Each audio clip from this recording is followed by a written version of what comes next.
మహాగణుడు మహోన్నతుడు మన రక్షకుడైన ప్రభువైన యేసుక్రీస్తు వారి శుభనామంలో మీ అందరికీ పునరుద్ధాన శుభములు కలుగునుగాక. ఆమేన్.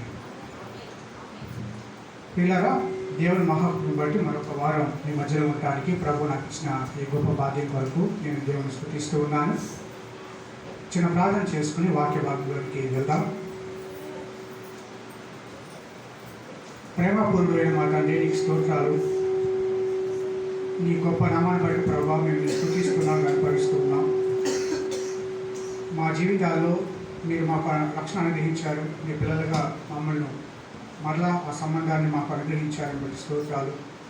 ముఖ్యంగా తండ్రి, ఈ దినం మీ యొక్క వాక్య భాగంలో నుంచి కొన్ని విషయాలను మేము ధ్యానించబోతూ ఉండగా మీరు మాతో మాట్లాడి మనం దర్శించండి. మీ అమూల్యమైనటువంటి వర్తమానం ద్వారా మా ప్రాణులను సేద చేసి ప్రార్థిస్తున్నాం.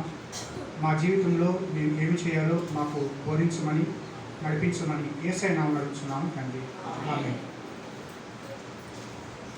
ఇలా యేసుక్రీస్తు వారు ఆయన మన పాపముల నిమిత్తము చనిపోయి సమాధి చేయబడి ఆయన తిరిగి లేచి పరలోకానికి ఆరోహణమైపోయిన దినాలు, అంటే బహుశా లాస్ట్ 19వ తారీఖుతో ఆయన పెంటెకోస్ట్ డే అన్నారు. అంటే పరిశుద్ధాత్మ దేవుడు భూమి మీదకి దిగి వచ్చిన రోజు. ఆ రోజులో మనం ఉన్నాం. కనుక ఒక్కసారి యేసు ప్రభువు ఆరోహణమై వెళ్ళినప్పుడు ఆయన తను వెంబడించిన వారికి, అంటే ఆయన శిష్యులకి ఇచ్చిన మహా ఉపదేశం, గొప్ప ఆజ్ఞ, గొప్ప ఉత్తర్వు ఏమిటి అనేది మనకి నలుగురు సువార్తికులు వారి చివరి అధ్యాయాల్లో యేసు ప్రభువు చెప్పిన చివరి మాటలు రాసుకొచ్చారు. దాని నుంచి ఈరోజు నేను కొంచెం అపోస్తలుడైన పౌలు దాన్ని ఏ విధంగా ఆ మహా ఆజ్ఞకు కట్టుబడి సువార్తను ఆయన భూదిగంతాలకు తీసుకువెళ్ళాడు, దాంట్లో ఒక సంఘాన్ని ఆయన ఎలా రీచ్ అయ్యాడు అనే విషయాన్ని ఈరోజు మీకు చెప్పబోతూ ఉన్నాను. చూడండి, అందరూ దయచేసి పరిశుద్ధ గ్రంథాలు ఉన్నవారందరూ కలిసి దయచేసి మత్తయి సువార్త 28వ అధ్యాయం, మత్తయి సువార్త 28వ అధ్యాయము చివరి వచనాలు తెలిసి ఉంచాలని మీకు ప్రభు పేట మనం చేస్తూ ఉన్నాను. 18వ వచనం నుంచి ఆ భాగాలను మనం గమనిద్దాం. అందరూ కలిసి చదువుకుందాం. మత్తయి సువార్త 28వ అధ్యాయము 18 నుండి 20 వచనాల వరకు. అయితే యేసు వారి యొద్దకు వచ్చి, పరలోకమందును భూమి మీదను నాకు సర్వాధికారము ఇయ్యబడి ఉన్నది. కాబట్టి మీరు వెళ్ళి సమస్త జనులను శిష్యులుగా చేయుడి. తండ్రి యొక్కయు కుమారుని యొక్కయు పరిశుద్ధాత్మ యొక్కయు నామంలోనికి వారికి బాప్తిస్మం ఇచ్చుచు, నేను మీకు ఏ సంగతులను ఆజ్ఞాపించుతునో వాటన్నిటినీ గైకొనవలనని వారికి బోధించుడి. ఇదిగో, నేను యుగ సమాప్తి వరకు సదాకాలము మీతో కూడా ఉన్నానని వారితో చెప్పాను. ఇది యేసు ప్రభు వారు ఇచ్చిన చిట్ట చివరి ఆజ్ఞగా, అంటే మనం గ్రంథకర్తలు, బైబిల్ పండితులు అలాగే మనకు తెలియజేసిన విషయాలు గమనించండి. ఇక్కడ మొట్టమొదటిగా ఉన్న విషయం ఏంటంటే, కాబట్టి మీరు వెళ్ళి అన్న మాట కనిపిస్తుంది. వెళ్ళందే ఆజ్ఞకు మనం కట్టుబడి ఉండలేము. కాబట్టి ముందు దానికి లోపడాలంటే ముందు మనం ఏం చేయాలి? వెళ్ళాలి. వెళ్ళకుండా ఏమీ కాదు. కనుక అపోస్తలుడైన పౌలు అలాగే యేసు ప్రభు ఆయనను దర్శించిన తర్వాత, నువ్వు అనుజనులకు నిన్ను వెలుగుగా ఉంచాను, నువ్వు నా నామ నిమిత్తము ఎన్నో శ్రమలను భరించాలి, నేను నిన్ను ఒక సాధనంగా వాడుకుంటాను, రక్షణార్థమైన సాధనంగా నేను వాడుకుంటాను అని ఆయన్ను దేవుడు పిలిచాడు, తన పరిచయను అప్పగించాడు.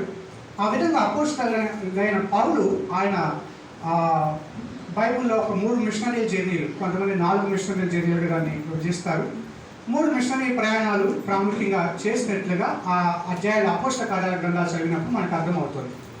పౌలు తన 2వ మిషనరీ ప్రయాణంలో శీలను వెంట పెట్టుకుని ఆయన కొన్ని ప్రాంతాలకు ప్రయాణం చేసి వెళ్తూ ఉన్నారు.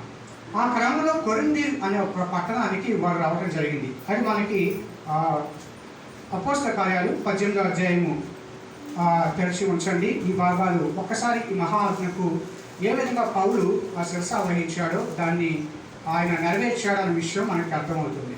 అపోస్తల కార్యాలు 18వ అధ్యాయం మొదటి నుంచి 11 వచనాల్లో ఉన్న భాగంలో అతడు కొరింథీ పట్టణాన్ని దర్శించినట్లుగా అక్కడ మనకు కనిపిస్తూ ఉంది. కనుక చూడండి, అటు తర్వాత పౌలు ఏథెన్స్ నుండి బయలుదేరి కొరింథీలకు వచ్చి, ఎక్కడికి వచ్చాడండి?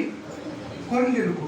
ఏథెన్స్ పట్టణం నుంచి కొరింథీకు వచ్చి పొంతు వంశీయుడైన అక్కులా అను ఒక యూదుని అతని భార్య అయిన ప్రిస్కిల్లను కనుగొని వారి యొద్దకు వెళ్ళింది. యూదులందరూ రోమా విడిచి వెళ్ళిపోవాలని క్లౌడియ చక్రవర్తి ఆజ్ఞాపించినందున వారు ఇటలీ నుండి కొత్తగా వచ్చిన వారు వృత్తికి డేరాలు కుట్టువారు. పౌలు అదే వృత్తి గలవాడు కనుక వారితో కాపురం ఉండేను.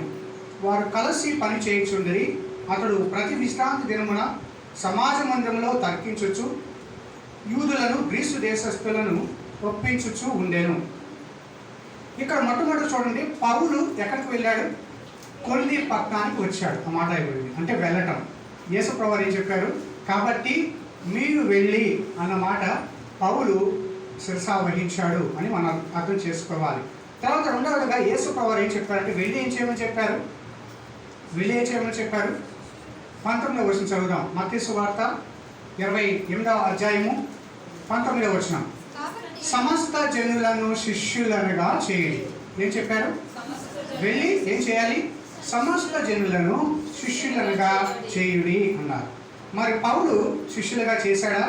చూద్దాం. 8వ వచనం, అపోస్తల కార్యాలు 18వ అధ్యాయము 8వ వచనం. ఆ సమాజ మందిరపు అధికారి అయిన క్రిస్పు తన ఇంటి వారందరితో కూడా ప్రభువునందు విశ్వాసం ఉంచెను. మరియు కొరింథీలో అనేకులు విని విశ్వసించి అన్నమాట కనిపిస్తుంది. చూడండి, అక్కడ వాళ్ళు ఏం చేశారు? విని విశ్వసించారు. కాబట్టి వాళ్ళు శిష్యులుగా మారారు. మూడవదిగా యేసుప్రభువు ఏం చెప్పారు? మీరు వారికి ఏం చేయాలి? తండ్రి యొక్కయు కుమారుని యొక్కయు పరిశుద్ధాత్మ నామంలో బాప్తిస్మం ఇవ్వండి అని ఆజ్ఞాపించారు. అది పౌలు చేశాడా? 8వ వచనంలో అదే కనిపిస్తుంది. వాళ్ళు విని విశ్వసించి బాప్తిస్మము పొందిరి. తర్వాత యేసుప్రభువు ఇచ్చిన ఆజ్ఞలో మరొక భాగం ఏంటంటే మీరేం చేయాలి? బాప్తిస్మం ఇచ్చారు, బాగుంది. సంఘానికి వాళ్ళు వస్తారు, సంఘంలో చేర్చబడ్డారు. ఆ తర్వాత ఏంటి? నెక్స్ట్ తర్వాత ఏం చేయాలి అంటే అక్కడ యేసుప్రభువు ఏం చెప్పారంటే మీరు వారికి బోధించాలి. ఆ విషయం అక్కడ రాయబడింది, చూద్దాం ఒకసారి. 19వ వచనంలో రాయబడిన విషయాలు చూసాం కదా. 20వ వచనంకి రండి. మత్తయి సువార్త 28వ అధ్యాయము 20వ వచనం. నేను మీకు ఏ సంగతులను ఆజ్ఞాపించుతునో వాటినన్నిటినీ గైకొనవలెనని వారికి బోధించాలి. యేసు ప్రభు ఏ విషయాలైతే ఆజ్ఞాపించారో వాటిని అన్నిటినీ గైకొనాలని బోధించాలి. కొన్ని ఇష్టమైనవి తీసుకుని ఇష్టం లేని వాటిని వదిలేయడం కాదు, కానీ వాటన్నిటిని కూడా మీరు పాటించాలి అని బోధించాలి అని చెప్పారు. మరి పౌలు ఏం చేశాడు దానికోసం అంటే అక్కడ 11వ వచనం చూద్దాం. అపోస్తల కార్యాలు 18వ అధ్యాయము 11వ వచనం. అతడు వారి మధ్య దేవుని వాక్యము బోధించుచు 1 సంవత్సరము మీద 6 నెలలు అక్కడ నివసించాడు. చూస్తారా ఎంతకాలం ఉన్నాడని? కొరింథీ పట్టణంలో ఆయన 1.5 సంవత్సరాల పాటు కొరింథీ పట్టణంలో ఉండి ఏం చేశాడు? పౌలు బోధించాడు. దేవుని గూర్చిన సంగతులను వారికి అర్థమయ్యేలా బోధించాడు. వాళ్ళకి ఎన్నో ఆలోచన సందేహాలు ఉంటాయి. వారు ఎంతో కలవరపూర్వంలో ఉండుంటారు. ఇదేంటి, ఈ బోధ ఏంటి కొత్తగా ఉంది అని ఒకవేళ వాళ్ళకి గలిబిలిగా అనిపించవచ్చు. కాబట్టి ప్రతి విషయాన్ని కూడా క్షుణ్ణంగా వారికి అర్థమయ్యేలా ఆయన వారికి విశదపరిచాడు. కనుక ఇతడు ఏం చేశాడు? యేసు ప్రభు ఇచ్చినటువంటి ఆజ్ఞకు లోబడ్డాడు అనే విషయం మనకు కనిపిస్తుంది. తర్వాత యేసు ప్రభు వారు ఏం చెప్పారండి? ఎవరైతే ఇవన్నీ చేస్తారో వారితో పాటు ఆయన ఏమన్నాడు? నేను సదాకాలము యుగ సమాప్తి వరకు నేను మీతో కూడా ఉన్నాను అన్నా. అది నిజమైన ఆ వాగ్దానం నెరవేరిందా? ఎక్కడ అంటే ఒకసారి పౌలు జీవితంలో ఎలా నెరవేరిందో కనిపిస్తుంది. చూద్దాం ఒకసారి. 10వ వచనం, అపోస్తల కార్యాలు 18వ అధ్యాయము 10వ వచనం. నేను 9వ వచనం నుంచి చూద్దాం. రాత్రి వేళ దర్శనమందు ప్రభువు నీవు భయపడక మాట్లాడము, మౌనంగా ఉండకము, నేను నీకు తోడై ఉన్నాను, నీకు హాని చేయుటకు నీ మీదకి ఎవడును రాడు, ఈ పట్టణంలో నాకు బహుజనమున్నదని పౌలుతో చెప్పగా. చూసారా, నేను నీకు తోడుగా. హల్లెలూయా. కాబట్టి పౌలు భయంలో ఉన్నారు. ఎందుకంటే చాలా సంఘటనలు జరిగాయి, వ్యతిరేకంగా జరిగాయి. సువార్త ఎప్పుడైతే ప్రకటించబడుతూ ఉంటుందో అప్పుడు స్వస్థత జరుగుతాయి. సువార్త ఎప్పుడైతే ప్రకటించబడుతూ ఉంటుందో అప్పుడు అద్భుతాలు జరుగుతాయి. అనేక మంది రోగులు స్వస్థత పొందుతారు, దెయ్యాలు వదిలిపోతాయి, వ్యాపారస్తులు తమ లాభం పోయిందే అని బాధపడుతూ గలిబిలి సృష్టిస్తారు, వ్యతిరేకంగా మాట్లాడతారు, అవసరమైతే వాళ్ళని హింసించడానికి చంపడానికి కూడా వెనుకాడని పరిస్థితులు. కనుక అటువంటి పరిస్థితుల్లో పౌలుతో దేవుడు చెబుతున్న మాట ఏంటంటే, నువ్వు భయపడాల్సిన అవసరం లేదు, నువ్వు మౌనంగా ఉండద్దు. ఏ నిమిత్తం అయితే నేను నిన్ను ఎన్నుకున్నాను, దేనికోసమైతే నేను పంపించానో దాన్ని నువ్వు ఖచ్చితంగా ప్రకటించాలి అని ఆయన, నువ్వు ధైర్యంగా నిలబడి మాట్లాడు, ఎందుకంటే నేను నీకు తోడుగా ఉన్నాను. నేనే కాదు, నా పక్షంగా జనులు కూడా ఇక్కడ ఉన్నారు, నా వాళ్ళు ఇక్కడ ఉన్నారు. నువ్వు ఒక్కడే అనుకో, నువ్వు ఒక్కడవే అనుకో, నాకు ఈ పట్టణంలో బహు జనము ఉన్నారు. మనకు తెలియకపోవచ్చు. చూడండి, అసలు చాలా ఆశ్చర్యంగా ఉంటుంది. కొన్ని గ్రామాలకు, కొన్ని తెలుగు ప్రాంతాలకు వెళ్ళి సువార్తను ప్రకటిస్తూ ఉన్నప్పుడు అసలు ఎవరు లేదు కదా, ఇక్కడ అంత క్రైస్తవ వ్యతిరేకలే కదా అని మనకు అనిపిస్తుంది. ఇలా రేణుక చెప్పింది. ఆ ప్రాంతాలు ఈ ప్రాంతాలు చూసినప్పుడు ఆ ప్రాంతాలు మొత్తం అసలు ఆ బోర్డులు పెట్టేస్తారు. బయటే ఏం పెడతారు? క్రైస్తవులకు ప్రవేశం కదా.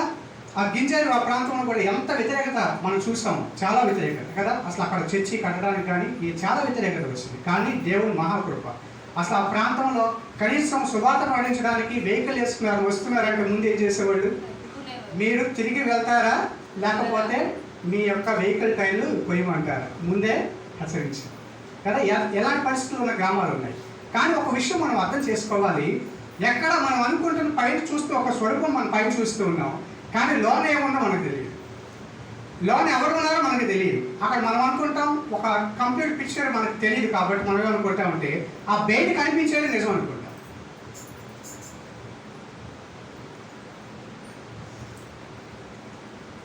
ఒక గ్రామంలో రోగులు ఉంటారా ఉండరా? అందరూ ఆరోగ్యం ఉన్నవాళ్ళు ఉంటారండి. గ్రామం అంతా అన్ని రకాల వ్యాధులు ఉన్నవాళ్ళు ఉంటారు, అన్ని సమస్యలు ఉన్నవాళ్ళు ఉంటారు, ఒక్కొక్కరికి ఒక కష్టం, ఒక్కొక్క బాధ. కనుక దేవుడు ఏమంటున్నాడంటే, ప్రజలను విడిపించడానికి మేము పంపిస్తున్నాను, ప్రజలను ఆ బంధకాలం నుంచి విడిపించడానికి మేము పంపిస్తున్నాను. ఆయన పిలుపునిచ్చినప్పుడు కూడా ఏమైనా పిలుపునిచ్చారు? ప్రయాసపడి భారము మోసుకుంటున్న సమస్తమైన జనులారా నా యొద్దకు రండి, నేను మీకు విశ్రాంతిని కలుగజేతును అన్నా. ఆ తర్వాత ఏం చెప్పారు? ఎలా విశ్రాంతి కలుగజేస్తాడు ఆయన? ఆయన ఏం చెప్పారు చూద్దాం ఒకసారి. మత్తయి సువార్త 11వ అధ్యాయం 28-29 వచనాలు ఏడాయబడింది. నేను దీనుడను సాత్వికుడను గనుక నా కాడి ఎత్తుకుని నా యొద్ద నేర్చుకునుడి అన్నారు కదా. మత్తయి 11వ అధ్యాయం 29 వచనాలు అందరూ చూసారా, తీసారా? బాగా జాగ్రత్తగా గమనించండి. సువార్త కోసం మనం ఇస్తున్న పిలుపుదే.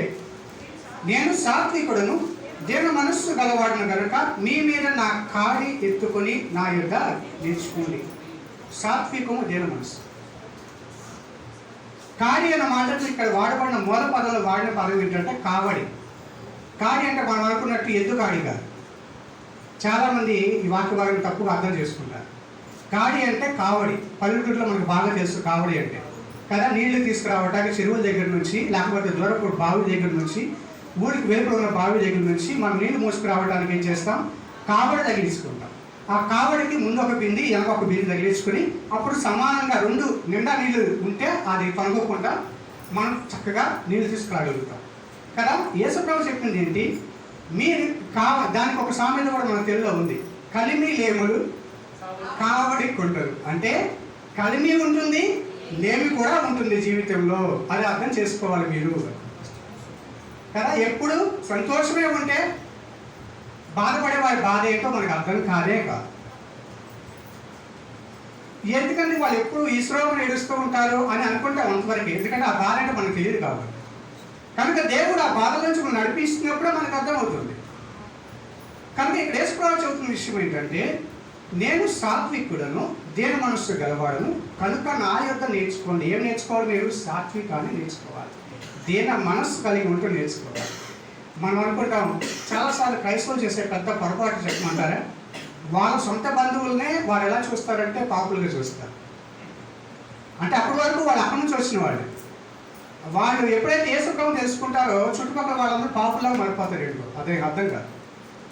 యేసుప్రభు అలా చెప్పట్లేదు కదా. యేసుప్రభుని ఏమని పిలిచారండి? ఆయన పాపులకు స్నేహితుడు. ఆయన సొంకర్లకు స్నేహితుడు. అంటే ఎవరైతే సమాజంలో తక్కువగా ఎంచబడుతూ ఉన్నారు, అల్ప వర్గాలు ఎంచబడుతూ ఉన్నారు, వారిని అనగాని వర్గాలు ఎంచబడుతున్నారు, వారికి ఆయన స్నేహితుడిగా ఉన్నారు. అంటే యేసు ప్రభుని నమ్ముకున్నంత మాత్రాన అందరినీ దూరం చేసుకోమని మాత్రం, అందరం దూరం చేసుకుంటే ఎలా వారి క్రీస్తు కొరకు మనం తెలుసుకోగలుగుతాం? అపోస్తలుడైన పౌలు యేసు ప్రభు ఇచ్చిన మహా ఆజ్ఞకు ఆయన లోబడి ఆయన వెళ్తూ ఉన్నప్పుడు ఏ విధంగా ఆ మహా ఆజ్ఞ ఆయన ద్వారా దేవుడు నెరవేర్చుకున్నాడు అనే విషయాన్ని మనం చూస్తూ ఉన్నాం. ఇది కొరింథీ పట్టణంలో సంఘము సువార్త ప్రకటించిన తర్వాత పౌలు ఒక సంఘాన్ని స్థాపించాడు.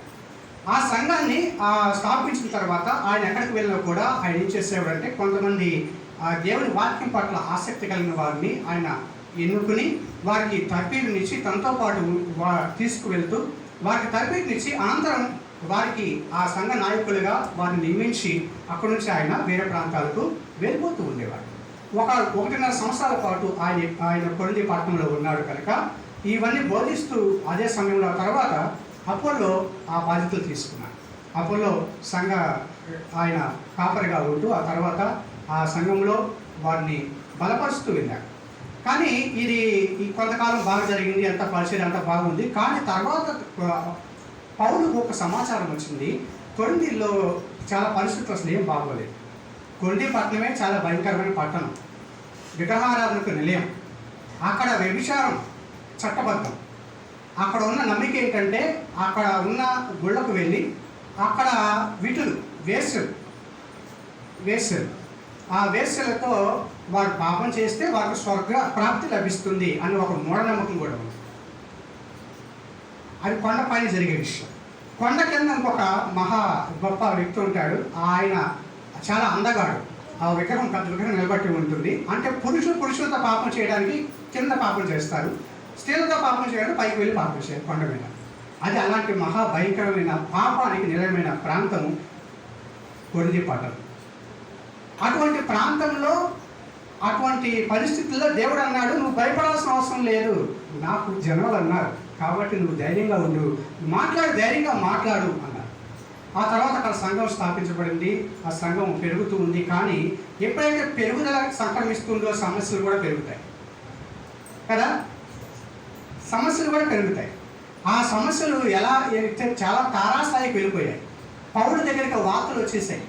పౌలు ఎక్కడ చాలా బాధగా ఉన్నాడు, అరే నేను కొరింథీ వెళ్ళాలి అనుకుంటున్నాను కానీ వెళ్ళలేకపోతున్నాను, దేవుడు మరి నాకు ఎప్పుడు ఆ పర్మిషన్ ఇస్తాడో అంటూ ఆయన వరకు ఆలోచన చేస్తూ ఉన్నాడు. ఈలోగా ఆయన దగ్గరికి కొంతమంది వచ్చారు, ఒక 3 వ్యక్తులు వచ్చారు. ఆ 3 వ్యక్తులు వచ్చి సమాచారం తీసుకొచ్చారు.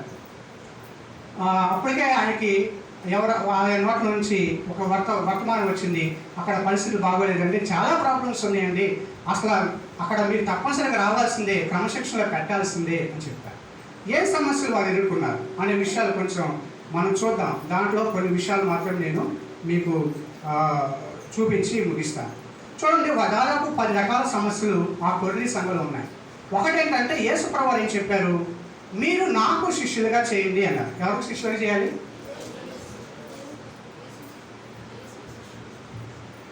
సమస్త జనులను శిష్యులుగా చేయండి అన్నారు కదా. ఆయనకు శిష్యులుగా మనం చేయాలి. పేతురుని దేవుడు పిలిచినప్పుడు పేతురు నీవు నన్ను ప్రేమిస్తున్నావా అని అడిగాడు. అప్పుడు పేతురు ఏమన్నాడు? వ్యసనం పడ్డాడు ముందు. ఏ ప్రభా అక్కడ పేతురుని నెగిటివ్గా అడగలా. పేతురు నువ్వు మళ్ళా నన్ను ఎరగనని గొంకుతావా అని అనలా. ఆయన ఎంత పాజిటివ్గా మాట్లాడాడు చూడండి. పేతురు నీవు నన్ను ప్రేమిస్తున్నావా, వీరందరికంటే ఎక్కువగా ప్రేమిస్తున్నావా అని అడిగిన తర్వాత అప్పుడు ఏమన్నాడు, నా గొర్రెలను మేపు, నా గొర్రె పిల్లలను మేపు, నా గొర్రెలను కాయి. ఎవరి గొర్రెలు అవి? పేతురు కాదు, ఎవరివి? అందుకే పేతురు ఏమంటే ప్రధాన కాపరి ప్రత్యక్షమైనప్పుడు మనం బాగా మహిమ కిరీటం పొందుతాం. అంటే గొర్రెలు ఈయన కాపరి మాత్రమే అంతవరకే, కానీ ప్రధాన కాపరి తన గొర్రెల్ని మేపడానికి కాయడానికి బాధ్యత అప్పగించాడు ఈ కాపరికి, స్థానిక కాపరికి. కనుక ఆయన మాట్లాడిన విషయం అంటే నా గొర్రెలు అన్నాడు. అందుకని అపోస్తలుడైన పౌలు కూడా ఈ ఎఫెసు పెద్దలను మిలేతులో తాను ఉన్నప్పుడు ఎఫెసు పెద్దలను పిలిపించి వాళ్ళతో చెప్పిన మాట ఏంటంటే, ఆయన తన స్వరక్తం ఇచ్చి సంపాదించిన సంఘమును కాయుటకు. ఆ సంఘాన్ని కాయడానికి ఆయన మిమ్మల్ని అధ్యక్షులుగా నియమించాడు. ఆ పెద్దలతో ఆయన చెబుతున్న విషయం. ఎవరిని కాయడానికి? ఎవరికి మందది? ఎవరి మందది? యేసు క్రీస్తు మంద. కనుక ఆయన తన మందను కాయడానికి, తన వెల ఇచ్చి కొన్న మందను కాయడానికి, తన ప్రాణం పెట్టిన మందను కాయడానికి ఆయన ఏం చేశాడు? అధ్యక్షులుగా నియమించాడు. మిమ్మల్ని పెద్దలుగా నియమించాడు. వాళ్ళ ఆ పాలన చూసుకోవడానికి ఆయన మిమ్మల్ని నియమించాడు అని ఆయన వారికి మరొకసారి గుర్తు చేశాడు. అంటే బాధ్యత మర్చిపోతున్నారేమో సుమా. మీకు గొర్రెలు ఇచ్చింది మీరు వండుకొని తినడానికి కాదు, దండుకోవడానికి కాదు, పిండుకోవడానికి కాదు, మీ అవసరాలు తీర్చుకోవడానికి కాదు, వాటిని మేపడానికి, వాటి అవసరాలు చూడటానికి, వాటి భద్రతను మీరు దృష్టిలో పెట్టుకోవడానికి, ఏ ప్రమాదం వాటికి రాకుండా, ఏ అబద్ధ బోధనలు సంఘంలోకి రాకుండా, ఏ కలవరపరిచే విషయాలు సంఘంలో ఉండకుండా, సంఘాన్ని ఒక క్రమ పద్ధతిలో మేము పెంచడానికి మిమ్మల్ని అక్కడ నేను కనుక అప్పులో కూడా తర్వాత వెళ్ళిపోయాడు. తర్వాత పరిస్థితులు ఎందుకు అప్పులో వెళ్ళిపోవడం వేరే విషయం. ఎందుకంటే అక్కడ ఆల్రెడీ చీలికలు వచ్చేసింది. ఎందుకంటే పార్టీస్ స్టార్ట్ అయిపోయింది. ఫ్యాన్స్, యేసు ప్రభు ఏమో ఫాలోవర్స్ ఉన్నటువంటి వీళ్ళు ఫ్యాన్స్ కదా. అభిమానం వీరాభిమానం కదా. హీరో వర్షిప్ స్టార్ట్ అయిపోయింది. ఒకడు అన్నాడు, నేను పౌలు వాడను. నేను ఎవరనుకున్నావు? హూయామే, నేను అపోలో వాడను. నేను ఎవరిని అనుకున్నావు? నా పీటర్, ఫాలోవర్ ఆఫ్ పీటర్. ఒక్కొక్కరు ఒక రకం మాట్లాడుతున్నారు. అదే అప్పుడు పౌలుకి ఆ విషయం వచ్చి చాలా చిరాకు వచ్చేసింది. నేనేమో సిలువ వేయబడ్డానా? నేను మీకోసం ప్రాణం పెట్టానా? నేను అని ఆయన మాట్లాడటం ఒకటో జనం మనకు కనిపిస్తాయి. క్రీస్తు విభజింపబడి ఉన్నాడా? మీలో కలహాలు ఉన్నాయని విన్నాను నేను, మీలో భేదాలు ఉన్నాయని విన్నాను అంటూ అసలు మీరు కనీసం కొంచెం కూడా ఎదగలేదు. మీరు ఆధ్యాత్మికంగా చూస్తే చాలా అత్యున్నత స్థాయిలో ఉండాల్సిన వారు, కానీ మీరు ఎలా ఉన్నారు? పసి పిల్లల వల్ల ప్రవర్తిస్తున్నారు కదా. కనుక నేను పెద్దలతో మాట్లాడినట్టుగా మాట్లాడలేకపోతున్నాను, శిశువులతో మాట్లాడవలసినట్లుగా మాట్లాడుతున్నాను. అంటే మీకు మెచ్యూరిటీ రాలేదు, కానీ మీరు లోకానుసారమైన జీవితం జీవిస్తున్నారు. ఈ మొట్టమొదటి సమస్య. అక్కడ పరిశుద్ధుల మధ్య భేదాభిప్రాయాలు వచ్చేసాయి. వర్గ పోరాటం, వ్యక్తులని అనుసరించడం, క్రీస్తుని అనుసరించడానికి బదులు వ్యక్తులను అనుసరించడం.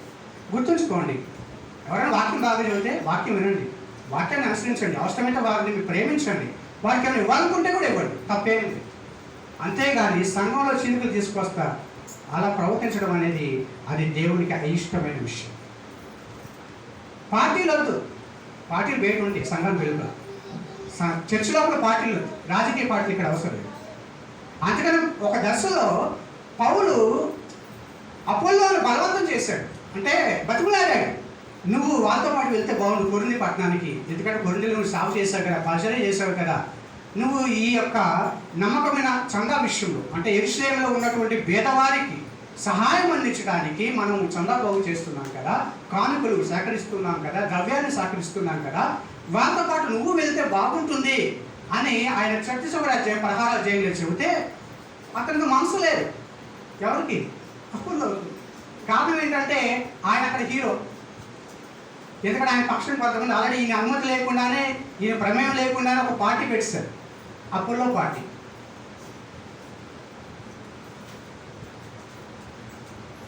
అందుకని ఆయనకి ఏమో ఇలాంటి పరిస్థితులు నేను వెళ్తే నేను ఒక విగ్రహం అవుతాను తప్ప ఏం కాదు అనుకుని ఆయన సైలెంట్గా నమ్మకంగా తెలుగు తప్పించుకున్నాను. పౌలు బలవంతం చేయాలి. కొన్ని విషయాలు గమనించాలి, మనం ఎవరిని ఒత్తిడి చేయకూడదు. ఎందుకంటే వెనకాల సమస్య అంటే పూర్తిగా మనకు తెలుసు, తెలియకపోవచ్చు. వాళ్ళ స్థానంలో మనం లేము, వాళ్ళ స్థానంలో ఉంటే మనకు తెలుస్తుంది. వాళ్ళ బాధలు ఏంటో, వాళ్ళ కష్టాలు ఏంటో, వాళ్ళు ఎందుకు చేయలేకపోతున్నారు, ఎందుకు వెళ్ళడం లేదో ఆ విషయాలన్నీ అర్థమవుతాయి. కానీ ఒక పైన చూసి ఒక్కసారి ఎవరో చెప్పారని వీడింతే అని అప్పటి స్టాంప్ ఎప్పుడు వేయకూడదు. పౌలు పత్రికలు మనం గమనించినప్పుడు పౌలు ఏది చెప్పాలనుకున్నా కూడా తనకి ఆజ్ఞాపూరితంగా చెప్పడానికి హక్కు ఉన్నప్పటికీ కూడా ఆయన బతిమలాడుతూ మాత్రమే చెప్పాడు. ఇది ప్రత్యేకంగా అందరూ నేర్చుకోవాలి. ప్రాముఖ్యంగా లీడర్షిప్లో ఉన్న వాళ్ళు నేర్చుకోవాల్సిన విషయం, కాపర్లో ఉన్న వాళ్ళు నేర్చుకోవాల్సిన విషయం, నాయకులుగా ఉన్న వాళ్ళు నేర్చుకోవాల్సిన విషయం. ఎవరైతే శిష్యుల నుంచి నాయకత్వంగా ఎదుగుతున్నారో, ఎదుగే ప్రక్రియలో ఉన్నారో వారు కూడా నేర్చుకోవాల్సిన విషయం. పౌరు పత్రికలు అది మనకు చాలా స్పష్టంగా కనిపిస్తుంది. కాబట్టి ఒకసారి ఆ భాగం చూద్దాం రండి. ఒకసారి కొరింథీయులకు రాసిన మొదటి పత్రిక 16వ అధ్యాయం 12వ వచనం. కొరింథీయులకు రాసిన మొదటి పత్రిక 16వ అధ్యాయము 12వ వచనం. సహోదరుడైన అపోలోను గూర్చిన సంగతి ఏమనగా, అతడి సహోదరులతో కూడా మీ యొద్దకు వెళ్ళవలనని నేను అతన్ని చాలా బతిమాలుకుంటుంది. సాధారణంగా కాదు, ఏదో ఒకసారి చెప్పి ఊరుకోలేదు, రెండుసార్లు చెప్పి ఊరుకోలేదు, చాలా బతిమాలుకుంటుంది. కానీ ఇప్పుడు వచ్చుటకు అతనికి ఎంత మాత్రమును మనస్సు లేదు. ఇప్పుడు వచ్చుడు సరే, ఎప్పుడు వెళ్తానన్న వ్యక్తి ఒకసారి వెళ్ళనని అనుకోండి, అప్పుడేం ఆలోచించాలి? సర్లే తనకేదో ప్రాబ్లం ఉన్నట్లే, సర్లే ఈసారి వదిలేద్దాం అనుకో, అంతేనే కదా. ఎప్పుడు చేసాడు, ఇప్పుడు వచ్చినట్టు నీకు మాయరోగం విన్నారా ఎప్పుడన్నా? కదా, చేయడం ఎప్పుడు పట్టించుకోదు. అసలు ఆడంతలేండి ఆడు చేయడం ఆడికొచ్చి మనకెందుకు వెళ్ళాలి. కానీ పౌలు చూడండి, ఇప్పుడు అతనికి మనసు లేదు కాబట్టి ఏమంటున్నాడు? ఇప్పుడు వచ్చుటకు అతనికి ఎంత మాత్రము మనసు లేదు, వీలైనప్పుడు అతడు వచ్చాడు. అతనికి మనసు కుదిరినప్పుడు, అతనికి రావాలనిపించినప్పుడు, వీలు ఉన్నప్పుడు అక్కడ వస్తాడు. ఎంత చక్కగా రాస్తున్నాడు అండి పౌలు. ఈ విషయాన్ని ఎందుకు చెబుతున్నానంటే, ఆ కొరింథీ సంఘం ఎంత భయంకరంగా ఉందో ఆ విషయాన్ని మీకు చూపించడానికి చెబుతున్నా. ఆ సమస్యలు ఎంత తారాస్థాయికి చేరుకున్నాయో అనే విషయం. సంఘమే, క్రీస్తు తన స్వరక్తం ఇచ్చి సంపాదించిన సంఘమే, కానీ లోకం కంటే భయంకరంగా ఉంది. లోకానికి మనం ఏం ప్రకటిస్తున్నాం? యేసు యొద్దకు రండి, ఆయన మీకు విశ్రాంతిని ఇస్తాడు, మీకు నెమ్మదిని ఇస్తాడు కదా, మీకు మనశ్శాంతి ఉంటుంది, మీ రోగాలు పోతాయి, మీకు స్వస్థత లభిస్తుంది, ఇవన్నీ చెబుతున్నాం. కానీ ఇక్కడికి వచ్చిన తర్వాత వాళ్ళ పరిస్థితి చూస్తే వాళ్ళకి అనిపిస్తుంది, ఇక్కడికంటే డేటా బాగుంది కదా. ఈరోజు ఎన్ని యూట్యూబ్లో మనం చూడలేదండి, సోషల్ మీడియాలో మనం చూడటం లేదు. చర్చి ఆరాధనలో పోలీసులు పెట్టి నడిపించాల్సిన పరిస్థితులు వచ్చేట ఎంత సిగ్గు చేయదండి. ఒకే చర్చి, దానిలో రెండు మూడు పార్టీలు, ఒక ఫస్ట్ ఆరాధన, ఇంకొక రెండో ఆరాధన, ఇంకొక మూడో ఆరాధన. అందుకని అపోస్తలుడైన పౌలు ఆ సంఘంలోని సమస్యను పరిష్కరించడానికి ఈ పత్రికను రాసుకొచ్చారు. మొదటి పత్రిక మనకు దొరకల. పౌలు రాసిన మొత్తం 4 పత్రికలు రాశాడు కొరింథీ సంఘానికి. ఫస్ట్ పత్రిక రాస్తే అది అందల, అది ఏమైపోయింది ఎవరికి తెలియదు. రెండోసారి రాసిన పత్రిక మాత్రం అందింది. అది ఎట్లా తీసుకొచ్చారు? వ్యక్తులు తీసుకొచ్చారు, 3 వ్యక్తులు. ఎవరు వాళ్ళు చూద్దాం. కొరింథీయులకు రాసిన మొదటి పత్రిక 16వ అధ్యాయము 17వ వచనం. స్టెఫను, ఫొర్మునాతు, అకాయికు అనువారు వచ్చినందున సంతోషించుచున్నాను. ఎక్కడికి వచ్చారు వీళ్ళు? పౌలు ఎఫెసులో ఉంటే అక్కడికి వచ్చారు. పౌలు ఎక్కడున్నాడు? ఎఫెసులో ఉన్నాడు. చూద్దాం ఒకసారి ఆ భాగం కూడా.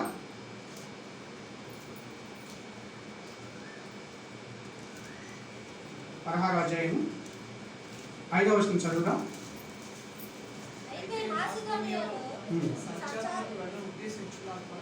మాసిదోనియాలో సంచారమునకు వెళ్ళను ఉద్దేశించుచున్నాను కనుక,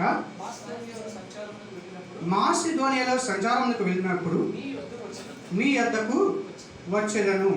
అప్పుడు మీ యొద్ద కొంతకాలం ఆగవచ్చును, ఒకవేళ శీతాకాలం అంతా గడుపుదును, అప్పుడు నేను వెళ్ళే స్థలం మీరు నన్ను సాగనంపవచ్చును. 9వ వచనం. కార్యానుకూలమైన మంచి సమయం నాకు ప్రాప్తించి ఉన్నది, మరియు ఎదిరించువారు అనేకులున్నారు కనుక పెంతుకోస్తు వరకు ఎఫెసులో నిలిచి ఉండును. ఎక్కడున్నాడు ఈయన? ఎఫెసులో ఉన్నాడు. కాబట్టి ఎఫెసులో ఉండగా అక్కడికి ఎవరు వచ్చారు? కొరింథీయుల నుంచి 3 వ్యక్తులు వచ్చినట్లు కనిపిస్తుంది ప్రధానంగా.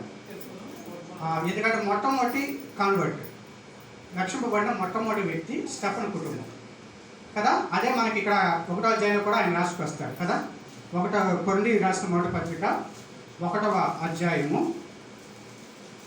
16వ వచనంలో చూస్తున్నట్టే, స్టెఫను ఇంటి వారికి బాప్తిస్మం ఇచ్చి తిని, వీరికి తప్ప మరి ఎవరికైనాను బాప్తిస్మం ఇచ్చి తినేమో నేను ఎరుగను. కనుక ఈ స్టెఫను అంటే మనకి స్టెఫను అన్నప్పుడు మొట్టమొదటిగా గుర్తుకొస్తారు, క్రీస్తు కొరకు అతను సాక్షి అయిపోయిన స్టెఫను గుర్తుకొస్తారు. కానీ ఇక్కడ ఈ కొరింథీలో ఒక స్టెఫన్ ఉన్నాడు. అతను గ్రీసు దేశంలో అతడు మొట్టమొదటిగా రక్షింపబడినటువంటి అతని కుటుంబం రక్షింపబడింది. కనుక ఆయన అన్నాడు, స్టెఫన్ కుటుంబానికి నేను బాప్తిస్మం ఇచ్చాను, కానీ ఇంతవరకు ఇచ్చానో లేదు కూడా నా దగ్గర రికార్డ్ లేదు అని చెప్పి. ఎందుకంటే క్రీస్తు నన్ను పంపిన ఉద్దేశం వేరు, ఆ ఉద్దేశంతోనే నేను పనిచేస్తున్నాను. బాప్తిస్మం ఇవ్వడానికి క్రీస్తు నన్ను పంపలేదు, కాబట్టి బాప్తిసాల లిస్ట్ నేను మెయింటైన్ చేయాల్సిన అవసరం నాకు లేదు. అంటే అపోస్తలుడైన పౌలు యొక్క విషయాలు చెబుతున్నాడు. అంటే సంఘంలో ఆ బాప్తిస్మ లిస్టులు మెయింటైన్ చేయడం చెప్పడం లేదు, మంచిది ఉండాలి, రికార్డు ఉండాలి. పౌలు అంటున్నాడు, ఎందుకు అంటున్నాడు అంటే చాలామంది నేను పౌలు దగ్గర బాప్తిస్మం తీసుకున్నాను, పెద్దయ్య గారి దగ్గర బాప్తిస్మం తీసుకున్నాను, ఇదొక అతిశయంగా చెప్పకూడదు ప్రారంభించారు. అంటే ఇక చిన్నవాళ్ళు ఎవరో పాస్టర్లు కాదు, ఆయన ఒక్కడే పాస్టర్ దృష్టిలో. నేనంటున్న మాట కాదు, పౌలు గారు స్వయంగా చెబుతున్న మాట. తిమోతి సేవకుడు, నా జత పనివాడు, నాతో కలిసి పరిచయంలో ఉన్న వ్యక్తి, అతన్ని కనీసం మీరు సేవకుడిగా కూడా గుర్తించడం లేదా?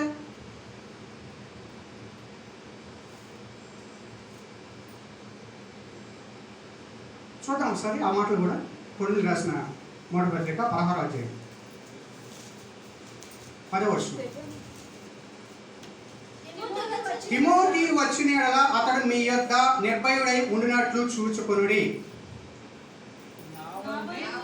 నా వలనే అతడు ప్రభువు పని చేయుచున్నాడు గనుక ఎవడైనా అతన్ని తృణీకరింపవద్దు. నా యొద్దకు వచ్చుటకు అతన్ని సమాధానముతో సాగనంపుడి. అతడు సహోదరులతో కూడా వచ్చునని ఎదురు చూచుచున్నాను. గమనించారా? ఇలాంటి విషయాలు ఎప్పుడైనా మనం సంఘాల్లో కనిపించకూడదు. పెద్ద సేవకుడు, చిన్న సేవకుడు, వాక్యమందు ఎవరైతే విశేషంగా ప్రయాసపడతారో వారందరూ రెట్టింపు సన్మానానికి పాత్రలు. తిమోతి పత్రికలో తిమోతికి రాస్తా పౌలు రాసిన మాట. ఈ భేదాలు చూపించినట్లయితే అది దేవుడు సహించడు. ప్రతి ఒక్క అందుకనే ఇక్కడ ఆ విషయాన్ని పౌలు చాలా స్పష్టంగా రాసుకొస్తున్నాడు. అతడు మీ ఎంతకు భయపడుతున్నాడు రావడానికి. నిర్భయుడై ఉన్నట్లా చూసుకోండి. ఏమండి, చర్చికి రావడం ఎవరు భయపడతారా? చర్చికి రావడానికి భయపడుతున్నారంటే ఆ చర్చి ఎంత భయంకరంగా ఉందో కదా. అపోల్లో సైతం భయపడుతున్నాడంటే ఆ చర్చి ఎంత భయంకరంగా ఉంది. అక్కడ పరిచయం చేసి వెళ్ళిన సాగు కూడా భయపడిపోతున్నాడు రావడానికి. ఎక్కడో జరుగుతున్న విషయాలు కాదు, లోకంలో జరుగుతున్న విషయాలు చెప్పడం లేదు. స్వయాన క్రీస్తు తన స్వరక్తం ఇచ్చి సంపాదించిన సంఘంలో చోటు చేసుకున్న విషయాల గురించి మాట్లాడు. అలాంటి విషయాలు 10 విషయాల దాకా సమస్యలు ఉన్నాయి అక్కడ, ఆ సమస్యలు. కాబట్టి మొట్టమొదటి పరిశుద్ధుల మధ్య భేదాభిప్రాయం. అప్పుడు పౌలు అన్నాడు, నేను మీకు ఏదైతే బోధించాను, మీ మధ్య ఉన్నప్పుడు నేను ఎలాగైతే నడుచుకున్నాను ఆ విధంగా మీరు కూడా నడుచుకోవాలి అని ఆయన 4వ అధ్యాయం 17వ వచనం చెబుతున్నాడు. చూద్దాం ఒకసారి. కొరింథీయులకు రాసిన మొదటి పత్రిక 4వ అధ్యాయము 17వ వచనం. ఇందు నిమిత్తము ప్రభువునందు నాకు ప్రియుడును నమ్మకమైన నా కుమారునకు తిమోతిని మీ యొద్దకు పంపి ఉన్నాను. ఎవరి తిమోతి? పాస్టర్ గారిని మీరు అభిమానిస్తే, పాస్టర్ గారికి విలువనిస్తే అతను కుమారుడు కూడా విలువనివ్వాలి కదా. తిమోతి ఎవరు? నాకు చాలా ఇష్టమైన వ్యక్తి, నా ప్రియుడు, నమ్మకమైన నా కుమారుడు. కుమారులు ఉంటారు, చాలామంది కుమారులు ఉంటారు, నమ్మకమైన కుమారులు ఉండరు, మాట వినే కుమారులు ఉండరు, తిరుగుబాటు చేసే కుమారులే ఉంటారు. కానీ ఇక్కడ అతని గురించి చెబుతున్న మాట ఏంటంటే, నమ్మకమైన నా కుమారుడు తిమోతిని మీ యొద్దకు నేను పంపి ఉన్నాను. అతడు క్రీస్తునందు నేను నడుచుకున్న విధమును, అనగా ప్రతి స్థలములోను ప్రతి సంఘములోను నేను బోధించు విధమును మీకు జ్ఞాపకము చేయును. నేను రావట్లేదని ఉప్పొంగుతున్నారు కొందరు మీలో. ఆయన వచ్చినప్పుడు చూద్దాంలే, అప్పటి వరకు మన ఇష్టానుసారంగా మనం జీవిద్దాం. ఆయన వచ్చినప్పుడు చూసుకుందాంలే, అప్పటి వరకు మనం పాపం చేద్దాం, ఇదే కంటిన్యూ చేద్దాం అని కొంతమంది ఏమవుతున్నారంట, ఎగిసి పడుతున్నారంట, వెనవీగుతున్నారంట, కళ్ళు నెత్తికొచ్చి ప్రవర్తిస్తూ ఉన్నారంట. అదే అపోస్తలుడైన పౌలు చెబుతూ ఉన్నాడు, రాస్తూ ఉన్నాడు. నేను గర్తంతో రావాలని అనుకుంటున్నారా? కర్రబట్టుకుని రమ్మంటారా ఏంటి? ఈ పత్రిక చదివితే నేటి స్థానిక సంఘాల్లో సమస్యలకు ఆనాడు ఆయన ఎలా పరిష్కారం చూపించాడో, ఈనాటి మన స్థానిక సంఘాల్లో సమస్యలకు పరిష్కారం దొరుకుతుంది. ఈరోజు సమస్యలకు పరిష్కారం దొరకక మనం కోర్టుల చుట్టూ వెళ్తున్నాం, కోర్టుల దగ్గరికి వెళ్తున్నాం, పోలీస్ స్టేషన్స్కి వెళ్తున్నాం. ఎంత సిగ్గు చేయదు. పౌలు అంటాడు, మీరు లోకానికి తీర్పు తీర్చవలసిన వారై ఉండగా లోకమే మీకు తీర్పు తీర్చే స్థానానికి మీరు దిగజారారే. మీరు బతుకుతారు, కుక్క బతుకుతుంది, మీరు బతుకుతున్నారు. ఎవరన్నమాట? అంత భయంకరమైన స్థితికి సంఘం దిగజారిపోయింది.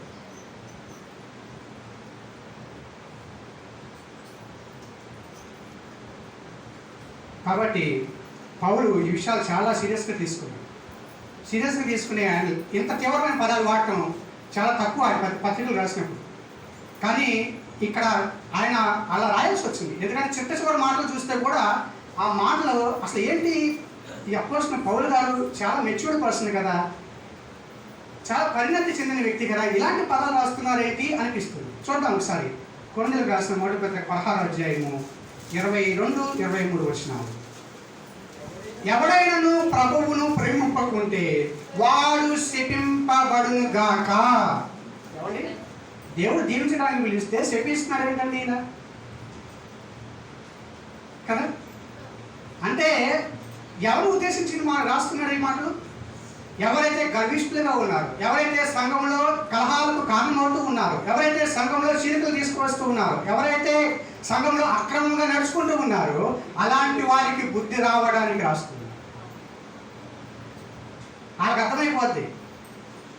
ప్రత్యేకంగా చెప్పక్కర్లా, పేరు చెప్పక్కర్లా, పేరు కూడా కొన్నిసార్లు ఆయన చెప్పాల్సి వచ్చింది ప్రత్యేకంగా. ఎందుకంటే వారి వల్ల ఎటువారు చెడిపోతూ ఉంటే, అది ఎటువారికి అభ్యంతరకరంగా ఉంటే ఆయన పేర్లు కూడా ఉపయోగించడానికి వెనుకాడు. ఆయన అంటున్నాడు, యేసు వచ్చుచున్నాడు, ప్రభువు వచ్చుచున్నాడు, మారనాథ. ప్రభు వస్తున్నప్పుడు ఎలా ఉండాలి? ఎలా ఉండాలి? ప్రభు వస్తాడు, నన్ను తీసుకుని వెళ్తాడు, నేను ఆయనలా ఉండాలి, ఆయన పలుకులోకి మారాలి అనే ఆశతో కదా మనం బ్రతికేది. క్రీస్తు స్వారూప్యం మనలోకి రావడానికి కదా నేటి సంఘ కాపులు ప్రయాసపడేది. అవునా కదా? ఆయన అంటున్నాడు, ప్రభు వస్తున్నాడు, ఇదిగో ప్రభు వస్తున్నాడు, జాగ్రత్త సుమా. అందుకని ప్రకటన గ్రంథం చివరి మాటల్లో చూస్తే ఆ ప్రభు వస్తే నాకేంటి అంటే 2 రకాలుగా ఉంటారు ప్రజలు. ప్రభు వస్తున్నాడంటే కొంతమంది అబ్బా త్వరగా పాపం చేశారు, ఇంకా త్వరగా అనుకుంటాం, త్వరగా జీవించేద్దాం. ప్రపంచం మనకి సాధారణ కొన్ని ప్రకృతి విపత్తులు జరిగినప్పుడు ప్రజలు 2 రకాల వర్గాలుగా చీలిపోతారు. ఒకళ్ళేమో భయం వచ్చేస్తుంది, ఎక్కలేని భయం, అమ్మో భగవంతుడికి పాపం వచ్చేసింది, ఏమైపోతావో ఏంటో అని ఇంకా పూజలు చేయడం, పురస్కారాలు చేయడం, ఆ డబ్బులు తీసుకెళ్ళి నదులు వేయడం, ఇక రకరకాల భక్తి పారవస్సులు మునిగిపోతారు. ఇంకొంతమంది జనాలు ఉంటారు, వాళ్ళు ఏంటంటే అరే ఇంకా అయిపోతుంది, నాశనం అయిపోతుంది ప్రపంచం, కాబట్టి ఇప్పుడే ఇంకా తిందాం, తాగుదాం, సుఖిద్దాం, ఎంజాయ్ చేద్దాం రా జీవితాన్ని అని అనుకుంటారు. పౌలు ఈ మాట కూడా రాసుకొచ్చాడు కొరింథీ పత్రికలో, దుష్ట సాంగత్యము మంచి నడవడిని చేకూరుతుంది.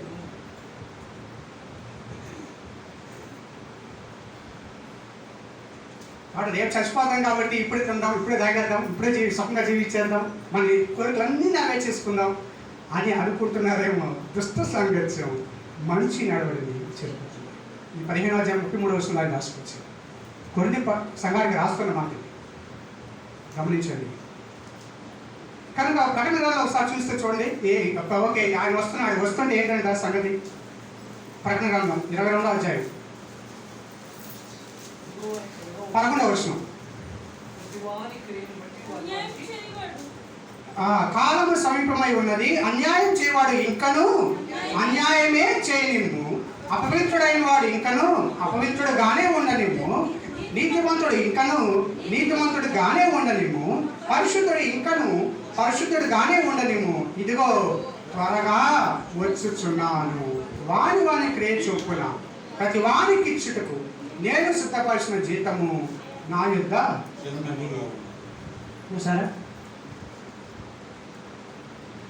కాబట్టి ఆయన చెబుతున్న సంఘానికి ఆయన చెప్పిన మాట ఏంటంటే, నేను ఇప్పుడు ఈ మాటలు రాస్తున్నాను కదా, ఎవరైతే ప్రభువును ప్రేమించకుండా ఉంటాడో, భయభక్తులు లేకుండా ఉంటారో, క్రీస్తు సంఘంలో ఉన్నాడు ఆయన బిడ్డనని చెప్పుకుంటూ విచ్చలవిడిగా ప్రవర్తిస్తూ ఉంటారు, వారి విషయంలో శాపం వస్తుంది. జాగ్రత్త సుమా, శాపం వస్తుంది. హెచ్చరించడం బాధ్యత. ప్రమాదం ఉంది అని తెలిసి అక్కడ ప్రమాదం ఉందని హెచ్చరిక బోర్డు కూడా ఉంది, బాబు అక్కడికి వెళ్ళొద్దు అని చెప్పకపోవటం ఖచ్చితంగా చెప్పని వారి దోషం కదా.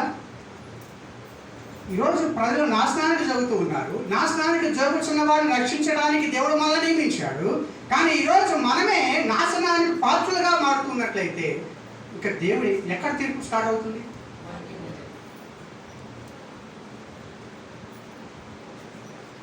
అందుకని పరిశీలన గురించి చేసుకోవడం ఒక మాట అన్నారు, మీరు జ్ఞానము అనే తాళం వెతుకుపోయారు. అబ్బా మీ మాటలు చూస్తే అబ్బా మోషపేట మంది కూర్చొని మాట్లాడతారండి, అద్భుతమైన మాటలండి, అబ్బా ప్రసంగాలు కాదు, చేసిన ప్రసంగం మరలా చేయడం, చెప్పిన మాట మరలా చెప్పడం. కానీ వాళ్ళు చేసే పని ఏంటండి? తమ మతంలో కలుపుకోవడానికి వారు సముద్రం చుట్టి వస్తారు.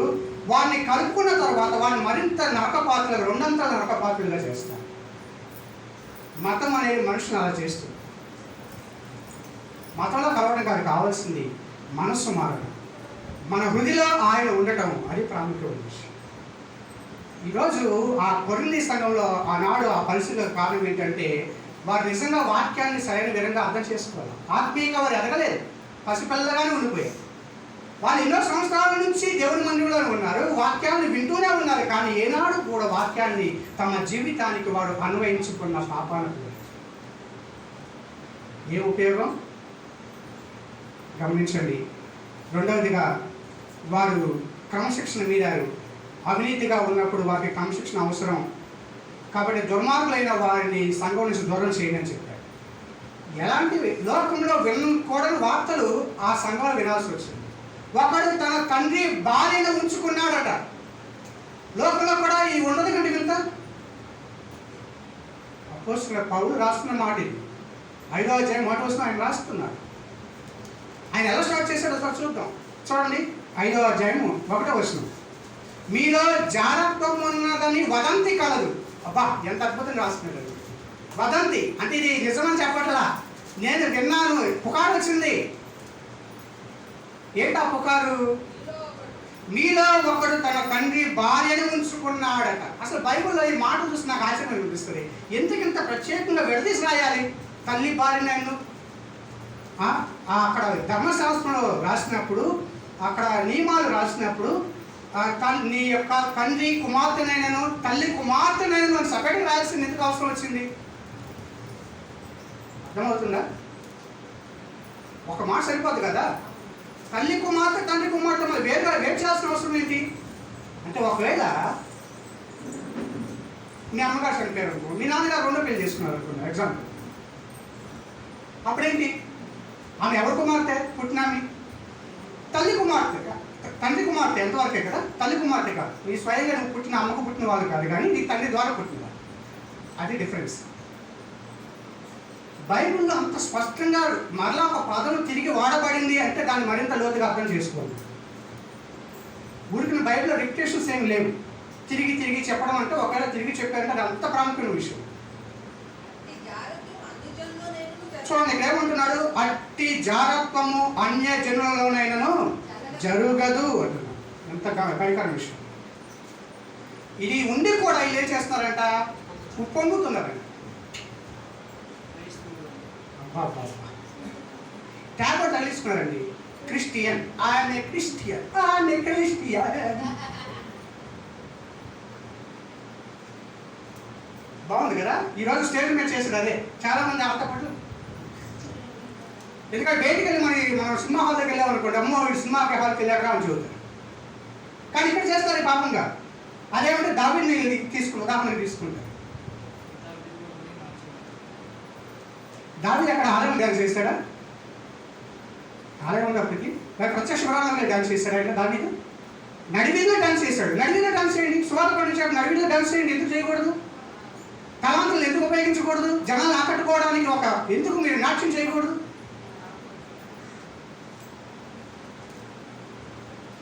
ఒకసారి నేను చదివాను, పౌలు బర్నబాలంట సువార్త ప్రకటన విధానం ఇంతగా ఉండేదంట. వాళ్ళు ఒక ప్రాంతానికి వెళ్ళారనుకోండి, వాళ్ళిద్దరూ గొడవ తీసుకున్నారంట. ఎంత చూస్తారా, నిన్ను చంపేస్తారా అలా అనుకున్నాడు. అమ్మ ఎవరు వీళ్ళు కొత్తగా వచ్చారు, ముఖం ఎప్పుడు చూడలేదు, ఏంటి అసలు వీళ్ళు ఎవరు అని అందరూ ఊరు మొత్తం వచ్చేవారు. ఊరు మొత్తం వచ్చేస్తే అప్పుడు వాళ్ళు పాటలు పాడి దేవుని స్తుతించి దేవుని సువార్త పాడిస్తే అందరూ వినేవాళ్ళు. అర్థమైందా మీకు? ఎన్ని రకాలుగా లోకం ప్రయోగిస్తుంటే మనకి ఏంటండి తక్కువ అండి? అందుకే అంటున్నాను, నిజంగా నీకు డ్యాన్స్ చేయాలనిపిస్తే డ్యాన్స్ మహావీరులు ఎవరైనా ఉన్నట్లయితే నాట్యం చేయండి, వీరిలో బట్టి నాట్యం చేయండి, సువార్త ప్రకటిస్తూ నాట్యం చేయండి, జనాలు ఆకట్టుకోండి. సువార్త ప్రకటించడానికి అంతగా మంచి అవకాశం ఏముంది?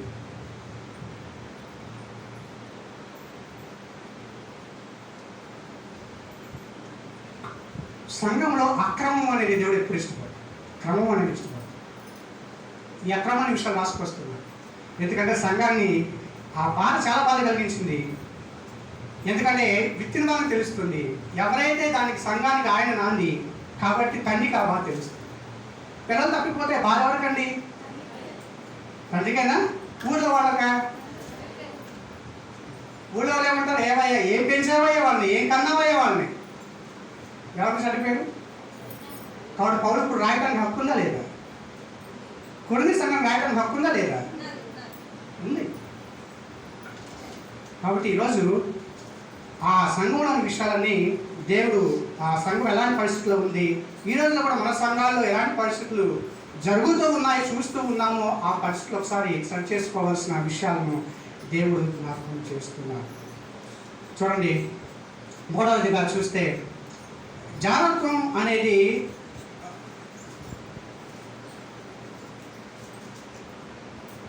మీకు ఒక విషయం తెలుసా? లైంగికత అనేది, సెక్స్ అనేది స్త్రీ పురుషుల కోసం దేవుడు చేయలేదు. ఈ పదం అంటే మీకు కొంచెం కష్టంగా ఉంది. స్త్రీ పురుషుల కోసం చేయలేదు, వివాహంలో ఉన్న స్త్రీ పురుషుల కోసం చేశారు. కొంచెం క్లారిటీ వచ్చి ఉంటుంది. వివాహానికి వెలుపల ఉన్న స్త్రీ పురుషుల కోసం చేయలేదు ఆయన.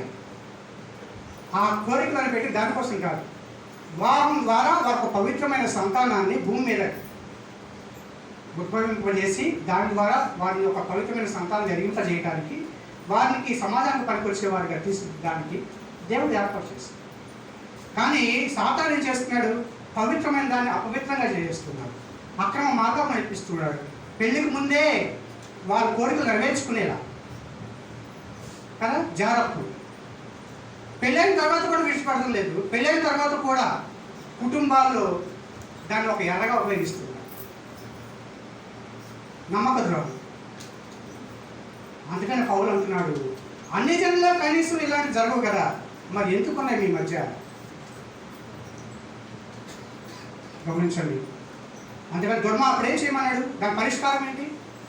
5:13 వెలుపటి వారికి తీర్పు తీర్చుట నాకేలా, వెలుపల వారికి దేవుడే తీర్పు తీర్చును కానీ మీరు లోపల వారికి తీర్పు తీర్చువారు కనుక ఆ దుర్మార్గుని మీలో నుండి వెలివేయండి. పరిష్కార మార్గం. వీళ్ళు ఎందుకు ఇప్పుడు వరకు స్టెప్ తీసుకోలేకపోయారు చెప్పండి? ఒక విశ్వాసం చేస్తే వెంటనే వెలివేస్తారు. కానీ అదే సంఘంలో ఒక యాక్టివ్గా ఉన్న పెద్ద చేశాడు అనుకోండి, అది త్వరగా పరిష్కారం అవ్వదు. ఎందుకంటే ఆయన హీరో, ఆయన మోనార్క్. ఇప్పుడు ఆయన చెప్పింది వేదం, ఆయన ఏం చేస్తున్నా కూడా జనాలు అంటారు మాట్లాడుకోవాలి అంతే. అంతేగాని ధైర్యం వచ్చి అక్కడ ముందు అడగలేదు. ఎందుకంటే మళ్ళీ వీళ్ళు వెలివేస్తారు. అర్థమవుతుందా సమస్య తీవ్రత ఎలా ఉందో? చిన్నవాళ్ళని ఈజీగా వెళ్ళగొట్టడం ఈజీ, కానీ ఒక స్థాయిలో ఉన్నవారు, సమాజంలో మంచి పేరు అంటే బయటికి కనిపించే పేరు, ఆ పేరు ఉన్నవాళ్ళు, లేకపోతే యాక్టివ్గా చాలా చురుకుగా అన్ని విషయాల్లో పాల్గొనేవాళ్ళు, కానీ వెనకాల మాత్రం అందుకే పౌలు అంటున్నాడు, బయట వాళ్ళకి మనమే తీరుస్తాం కానీ వాళ్ళకి తీర్పిస్తే మనకు పని కాదు, కానీ మన సంఘంలో వాళ్ళకి మాత్రం మనకు మీరే తీర్పు తీర్చాలి. అతన్ని దూరంగా పంపించే వెలిగేసే సమాజం, అతనికి పశ్చాత్తాపం రావాలి, తను చేసిన తప్పేంటో గుర్తించాలి. పౌలు ఆ విధంగా పరిష్కార మార్గాన్ని చూపించారు.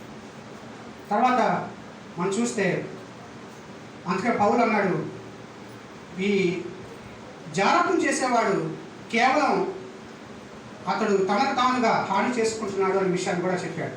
6:18-19 జాగ్రత్తమునకు దూరంగా పారిపోవుడి, మనుషులు చేయ ప్రతి పాపమును దేహమునకు వెలుపల జరుగుచున్నది, కానీ జాగ్రత్తము చేయువాడు తన సొంత శరీరముకు హానికరంగా పాపము చేయుచున్నాడు. మీ దేహము దేవుని వల్ల మీకు అనుగ్రహింపబడి మీలో ఉన్న పరిశుద్ధాత్మకు ఆలయమై ఉన్నదని మీరు ఎరుగరా? మీరు మీ సొంత కారు విలువ పెట్టి కొనబడిన వారు కనుక మీ దేహముతో దేవుణ్ణి కర్తవ్య బోధ చేస్తున్నారు. కేవలం ఆయన వెలివేస్తే సమస్య పరిష్కారం అయిపోలేదు. అసలు అందరూ అటువంటి అసలు ఎందుకు జాగ్రత్తకి దూరంగా పారిపోవాలి అనే విషయాన్ని చెప్పవచ్చు. అర్థమైందా? వ్యక్తులతో మనం డీల్ చేయడమే కాదు, ఆ సమస్యకు మూలంతో కూడా డీల్ చేయాలి. మనం వేరులతో మనం డీల్ చేయాలి. చాలామంది పైన కట్ చేస్తాం, ఒక సమస్య పోయింది అనుకుంటారు. వ్యక్తులు చెబుతున్నాడు, మీరంతా విలువైన వారో మీకు తెలుసా? మీరు ఎందుకు జాగ్రత్తగా దూరంగా పారిపోవాలో మీకు తెలుసా? మీ దేహంలో దేవుడిని ఆలయంగా చేసుకున్నాడు. మీ దేహాన్ని ఆయన మీలో నివసిస్తూ ఉన్నాడు. దేవుడు మనలో నివసిస్తున్నప్పుడు ఆలయం పరిశుద్ధంగా ఉండాలి కదా. ఎలా మనం పాపం చేయగలుగుతాం? కాబట్టి మీరు పాపానికి దాసులుగా ఉండద్దు. మీ దేహంతో దేవుణ్ణి పరిష్కార మార్గాన్ని కూడా ఆయన చూపించాడు. తర్వాత 7వ అధ్యాయంకి వస్తే మనకి అక్కడ ఇంకో సమస్య, వివాహము విడాకులు కదా, మ్యారేజ్, డివోర్స్. వివాహం విడాకులు ఈ రోజులో ఎన్నో కేసులు పెండింగ్లో ఉంది కోర్టులు.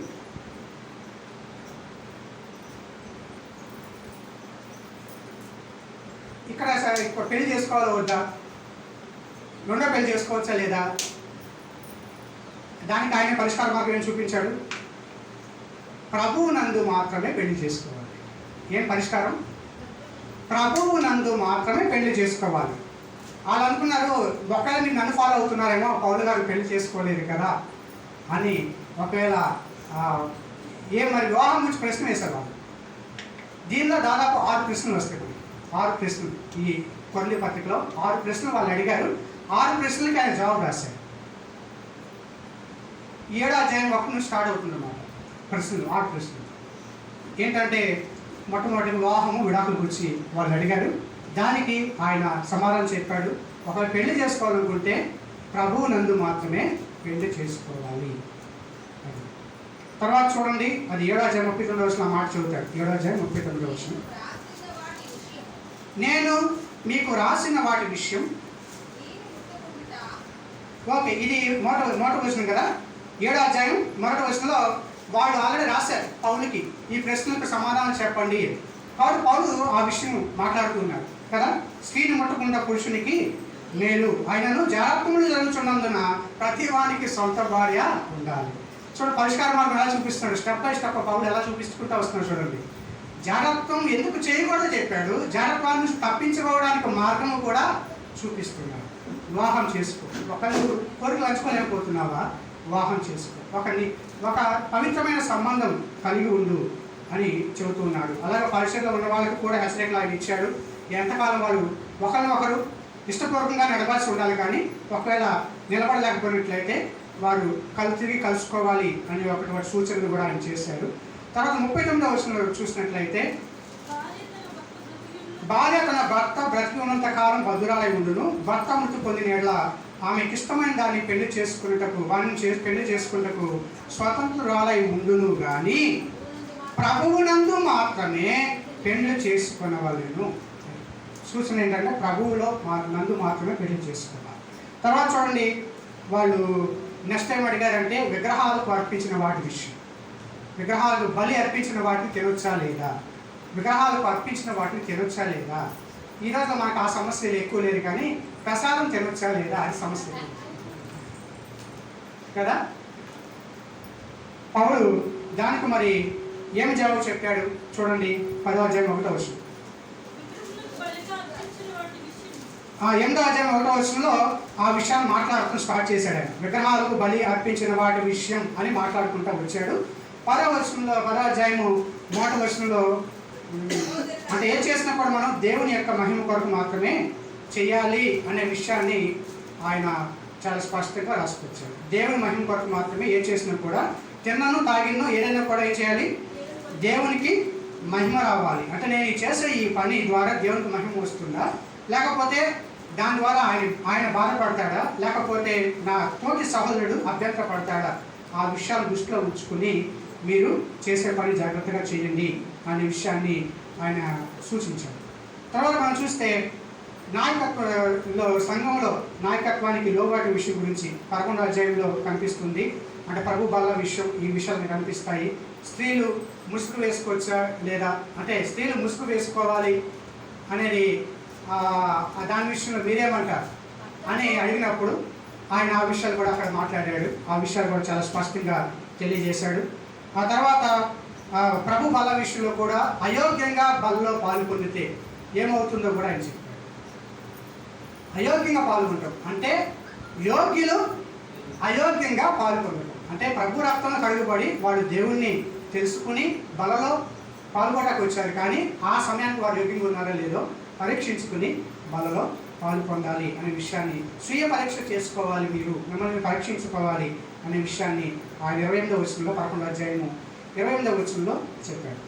ఇక తర్వాత ఆత్మవరాలను దుర్వినియోగం చేశారు వాళ్ళు. ప్రాముఖ్యంగా భాషల వరాలను దుర్వినియోగం చేశారు.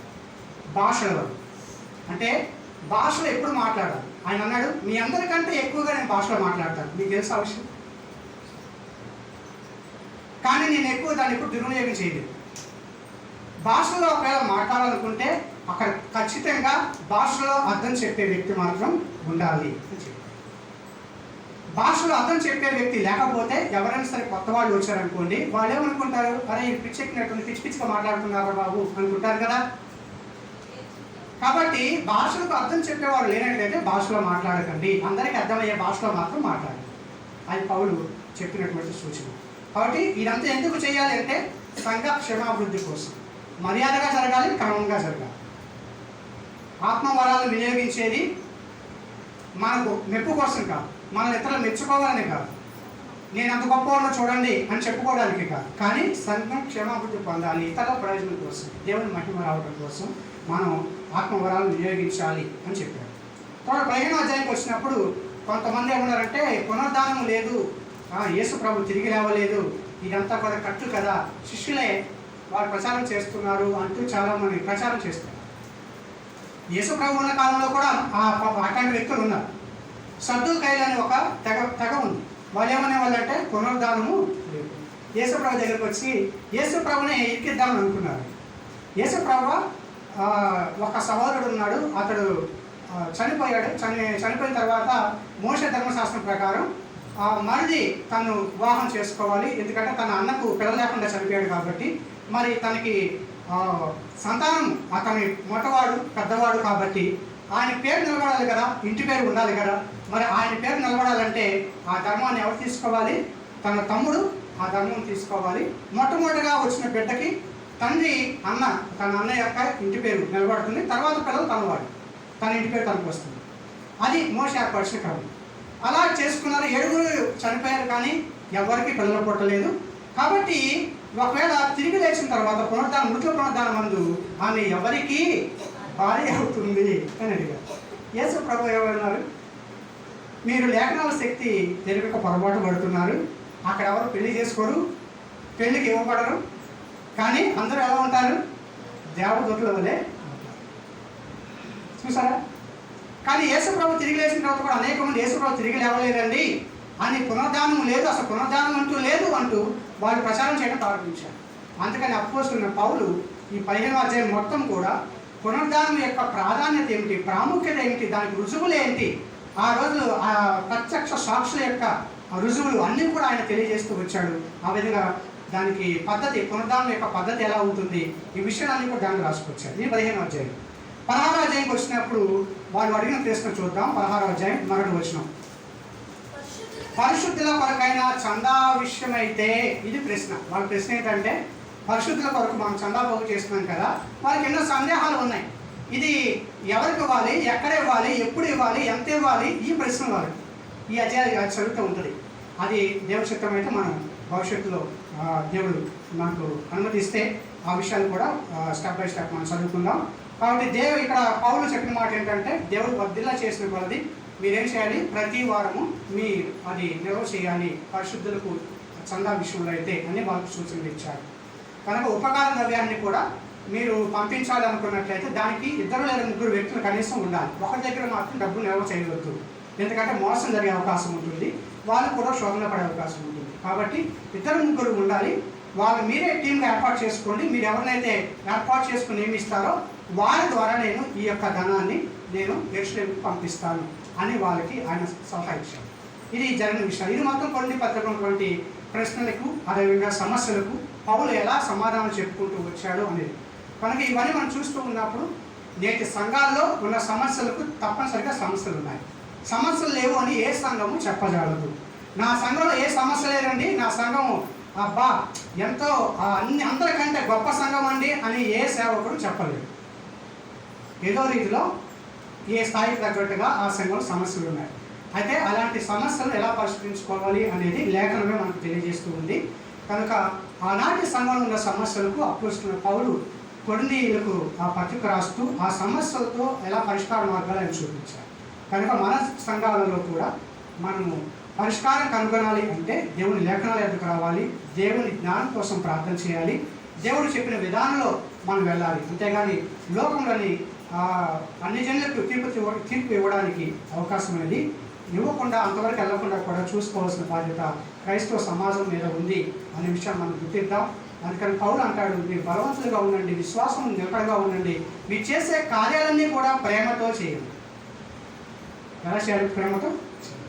కనుక ఆ విధంగా జీవిద్దాం. ప్రభు అటువంటి కృపను మనందరికీ దయచేయను కాక. ప్రార్థన చేసుకుందాం. కృపా కనికరం గల దేవానికి స్తోత్రాలు. ఈరోజు నాయన సంఘాల్లో ఎలాంటి సమస్యలు ఒకనాడు ఉద్భవించాయో, ఆ సమస్యలు సంఘాలు ఎంతగా కలవరపరిచాయో,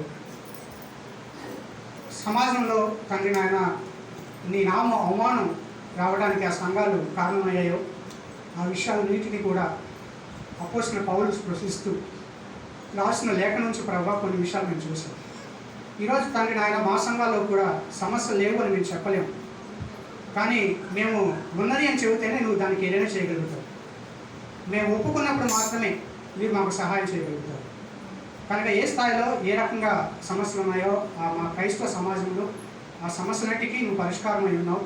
నీ లేఖనాలు మాకు అనుగ్రహించారు, పరిశుద్ధాత్మను మాకు జ్ఞానంగా అనుగ్రహించారు. కనుక మీ జ్ఞానంతో మమ్మల్ని నడిపించమని, మీ యొక్క వాక్యములు మాకు సెలవిచ్చినట్లుగా విశ్వాసం మేము కదిలిపోకుండా, మేము చెదిరిపోకుండా నిలకడగా ఉండటానికి, మేము చేసే పనులన్నీ కూడా నాయన ప్రేమతో చేయడానికి, పౌరుషం కలిగి మేము జీవించాలని మాకు సహాయం చేయమని, ఈరోజు ఈ వాక్యం మా హృదయాల్లో ఫలింపు చేయమని యేసయ్య పరిశుద్ధ నామమున అడిగి వేడుకొనుచు ఉన్నాము తండ్రి.